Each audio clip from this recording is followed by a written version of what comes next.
All right, so this is probably the biggest mistake, my biggest mistake without a doubt, and pretty much probably every poker player's mistake was bankroll management. I cannot tell you how many times I busted my bankroll. Never my bigger bankrolls, but my smaller ones, like first starting off. Like, I remember, I think the worst was like, I turned 500, I think. 500 into a little bit over 3,000. And it was like the first time that I was consistently playing good. And I was just like, oh, you know, maybe poker's, you know, I don't need to work. I could just play poker, blah, blah, blah, get all that thing.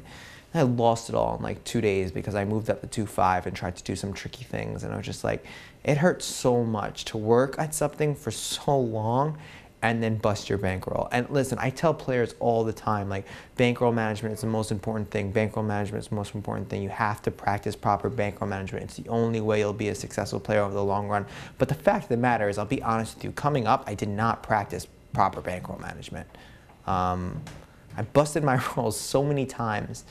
And I'll talk about it in another video in terms of like how I made most of my money. But the fact of the matter is, I only really practiced proper bankroll management after like 3 or 4 years of playing. I hit a level where I knew I was good, but I wasn't good enough to be playing the stakes that I was playing. And that's when from then on, I practiced proper bankroll management. And I'm very glad I did, or else I probably would have lost all of my winnings.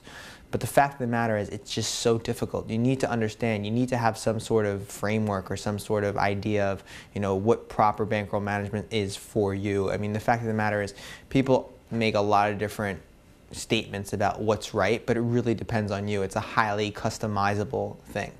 If you're a recreational player and you don't care about, you know, the money, and you have a $20,000 bankroll, then you can do certain things. If you have $5,000 to your name, you can do certain things. I mean, the fact of the matter is, it depends on a lot of variables. And what you're trying to do is, when you're trying to figure out exactly how to manage your bankroll, you're not going online looking for what people say. You know, you're not looking for like online, oh, 40, you need 40 buy-ins for this level, you need 55 buy-ins, and no, that's the wrong way to approach it. You have to find out exactly what your goals are. You have to realistically ask yourself, what is your current skill level? How often could you beat those games? And then you come up with a bankroll, and what you're trying to do is account for the variance. That's what bankrolls are for. There's variance in pokers. You know, you can get all in with aces, but you're going to lose, you know, 20% of the time. But the fact of the matter, pre-flop at least, 20% of the time, you know, you'll lose.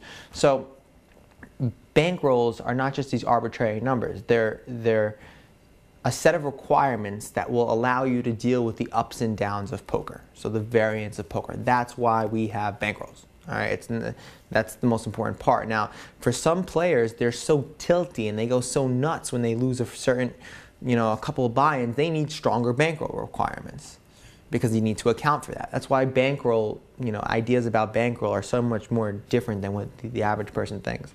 And part of my part of the class, which I'll be selling online, will have like a very in-depth approach to how you actually figure out, like, you know, this is the amount of hours, this is what level I'm going to play, this is what I need for a bankroll, so on and so forth. And I think it's half a mathematical kind of equation and half a personal and psychological equation, so 50-50.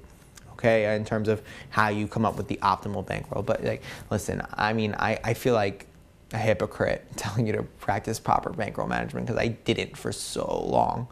For so long, I was just like, okay, $1,000, let's sit down at a 5-10 table. You know, you win win 5 buy-ins, get 5K, and I'm just so freaking happy. So what do?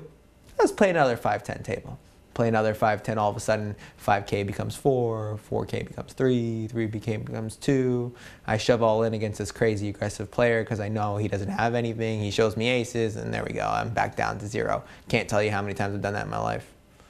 Disgusting, disgusting. I mean, but that's just a part of growing. I hope that because I talk about it, you guys don't do it.